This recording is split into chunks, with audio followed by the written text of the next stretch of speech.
নমস্কার, কেমন আছেন সবাই? আশা করি সবাই ভালো আছেন। আমিও খুব ভালো আছি। আজকে সকালের ব্লগটা শুরু করছি একদম দোকান থেকে। সকালে উঠেই বাসি কাজকর্মগুলো সেরে এখন চলে এসেছি দোকানে একজন কাস্টমার এসেছিল, তাকে ছেড়ে দিয়ে বাকি পার্টসগুলো গুছিয়ে রাখছি। সে একটা পার্টস নিল, তো বাকি পার্টসগুলো আবার ঠিক যেমনভাবে ছিল তেমনভাবে সাজিয়ে গুছিয়ে রাখতে হবে, যাতে কেউ আসলে তার নজরে চট করে পড়তে পারে। তো মানুষ তখনই দেখে যখন তার সেই জিনিসটা প্রয়োজন হবে বলে মনে হয়। তো এমনটা আমার অভিজ্ঞতা। আর নইলে এত জিনিস থাকে দোকানে, সবাই কি সবগুলোর দিকে দেখে? না, একদম দেখে না। তো এখন চলে যাব বাড়িতে, এরপর গিয়ে আবার বাড়ির কাজকর্ম আছে, রান্না বান্না আছে। চলো। বেশ কয়েকদিন হলো বন্যার জন্য মানুষের জীবন বিধ্বস্ত হয়েছে, যার জন্য আমাদের এখানে দুইখানা চপ দোকানের একটিও বসেনি। তো অনেক সমস্যা হচ্ছে মানুষের জীবনযাপন করতে। আমার দোকানেও তার জন্য সেল কম, সবারই সমস্যা, এখানে তো কিছু করার নেই।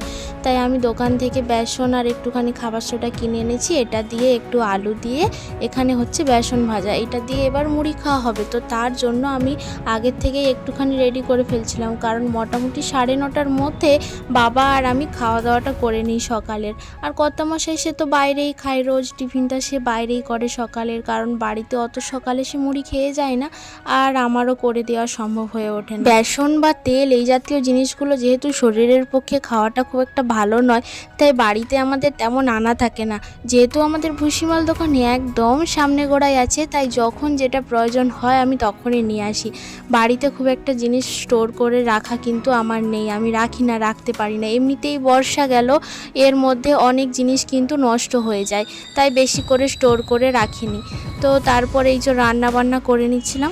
এই বাড়িটাতে মোট 3-4 পজিশনে আমার এই গ্যাসের জায়গাটা চেঞ্জ হলো। এর আগে যখন ঘরটা ভেঙে গেছিলো তখন গ্যাসটা একটু ওই দিকে রাখা ছিল, তোমরা অনেকেই লক্ষ্য করেছো। ওই যে পিছনে যেখানে হাঁড়ি আর একটা ডিব্বা দেখতে পাচ্ছ বস্তা রাখা আছে ওইখানে। তারপর আবার গ্যাসটা এই দিকে সরিয়ে নিয়েছি। তো রান্না বান্না প্রায় হয়েই এলো। আজ তোমাদের সাথে শেয়ার করব আমার ঘরটা কোথায় ভেঙে গেছিলো। এই যে এটা আমাদের একদম দুয়ারের ফ্রন্টে ঢুকতেই এখানে দুটো মিটকেস রাখা হয়েছে, এর মধ্যে একটা নিরামিষ আর একটা আমিষ। আমিষের ওপরে ওই গ্যাসের ওভেনটা রাখা থাকে। তারপর এইদিকে দুটো রুম, ওই পাশের রুমটায় আমরা থাকি, বাঁ দিকেরটায়, আর এদিকে আমার শ্বশুরমশাই থাকে। তারপর এই যে এখানে একটা দেওয়াল ছিল, সেটা ভেঙে পড়ে গেছে, আর এই দিকের দেওয়ালটাও ভেঙে পড়ে গেছে ঘরের মধ্যে।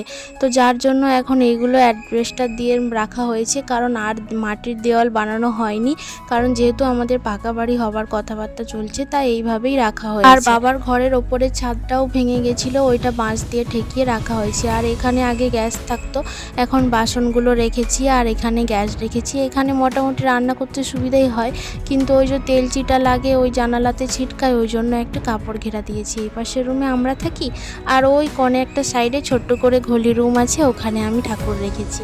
তারপরে এই যে বাইরেটা, এটা হচ্ছে রাস্তার দিক, আর আমার বাঁ দিকে এইটা হচ্ছে মাঠের দিক। একেবারে ফিরে এলাম সন্ধেবেলায়, কর্তামশাই বাড়ি চলে এসেছে। এদিকে চপ নিয়ে চলে আসা হয়েছে, কারণ চপ দোকান বসেছে, সেইটাতে তো আমরা দুজনেই খুব খুশি।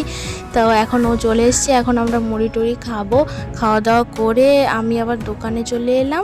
যা প্রচণ্ড গরম পড়েছে কয়দিন, গরমে তো অস্থির অবস্থা। তো চলো আজকের ভিডিওটা এখানেই শেষ করছি, এখন প্রায় অনেকটাই রাত্রি হয়ে গেছে। দেখা হচ্ছে আবার পরের কোনো ভিডিওতে। সবাই ভালো থেকো, হাসি খুশি থেকো।